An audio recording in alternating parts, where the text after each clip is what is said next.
Chris Jericho has left us once again to go on tour with Fozzy, and I think the run he's just had in the WWE is his best run ever. Why? Here's why.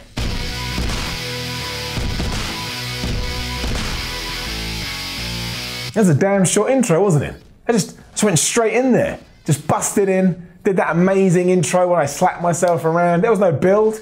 Probably should have built it more. Anyway, let's get on with it. Now, the argument we're going to get into straight away is whether this was better than Chris Jericho's 2008 heel turn. And I can't answer that for you. You're your own human being, you've got your own thoughts, your own feelings, you've got to ride that wave, see where you end up. But for me, ever since Y2J did return in January 2016 up to this point, no contest, some of his best stuff ever. I would say this is even more of an accomplishment because during his initial few weeks, if not few months, what he did was good. I wouldn't say it was great. I enjoyed all his AJ Styles stuff. But if we're comparing that to what he did with Shawn Michaels back then, it's a no contest. The Michaels stuff wins. When he was done with all that, however, Chris Jericho started to remind us that he was the master of reinvention. Slowly but surely, he ditched his light-up jacket and the mannerisms we're all familiar with, and he started to morph into this weird, self-aware version of himself that had a huge chip on his shoulder.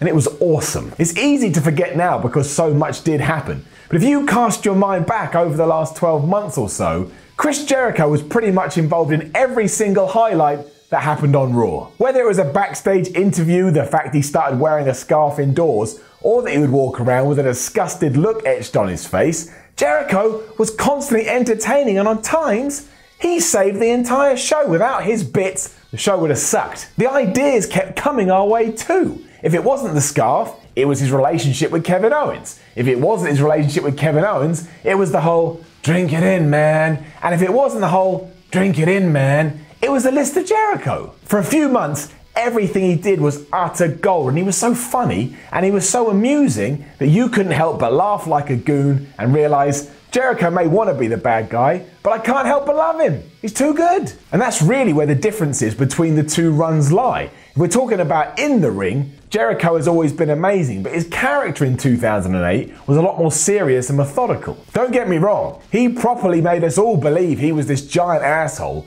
and some of the angles he were involved in were incredibly intense, had you on the edge of your seat. But for me, and where I currently am in my life, I got so much more out of Jericho strutting to the ring, telling people they were going to get it, and then calling them a stupid idiot. I don't want to buy into the whole, hey, we put smiles on people's faces. But he did put a smile on my face. And he put a smile on my face every week.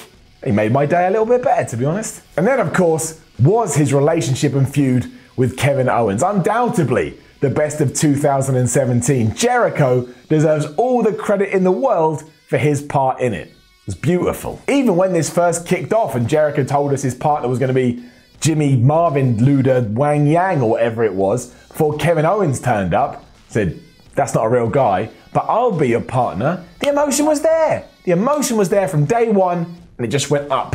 It just went up. Like a business that's making loads of money, and all the stock charts go up. We're off track. It was good. This is why the Festival of Friendship did as well as it did, and why none of us wanted to see it happen, and all hated Kevin Owens when he did bring this to the end. It was really believable. Jericho looked sad. Kevin Owens, he looked mighty pissed off. If we hadn't have had everything before this, it just wouldn't have worked. And that's why you've got to look at it as a companion piece and realize the foundations and the concrete they put in place.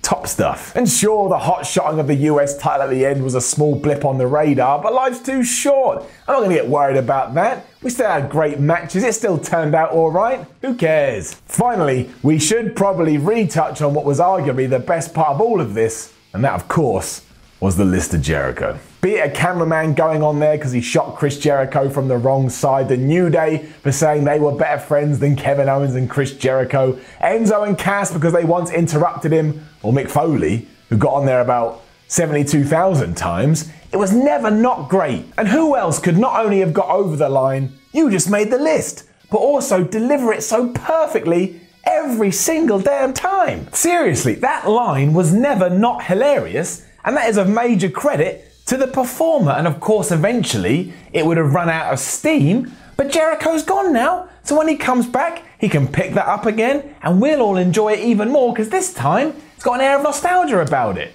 It's a win-win. You could say that Jericho needed all of his previous runs to ensure there was weight in this one, and that is true. All of this is like an amalgamation of everything he's done since like 1994 whenever he arrived on the scene. It's all come together to create the man he is today, but in terms of straight up fun, I said it once, I said it twice, I say it a third time, this simply cannot be beaten. And if nothing else, it made me like the Fozzy frontman even more than I did beforehand. And surely, when you take a step back and look at everything, that's the whole point. Either way, fare thee well for now, Chris, and thank you for some truly awesome 2016 and 2017 memories. Now don't forget to leave a comment below and let us know what you think about all of this, and then like, share and subscribe, then follow WhatCulture on Twitter at WhatCulture WWE, and I'll be hanging out there too at Simon Miller 316. I am Simon from WhatCulture, and you go out there and have yourself a lovely little day.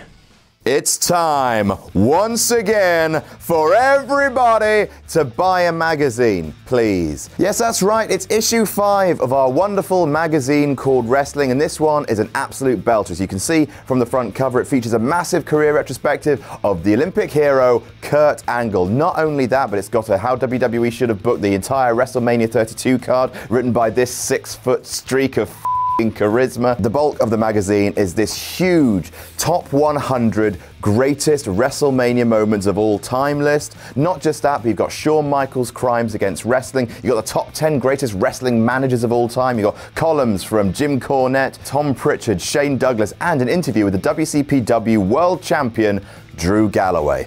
Issue 5 of Wrestling will be released on April 10th. You can pre-order it now at shop.whatculture.com. Oh, and about our shop, we're currently in the process of moving all of our merch to a new premises. So shipping stuff like t-shirts, that may take a little bit longer. It doesn't apply to the magazines. Once you order a magazine, we will ship it straight away.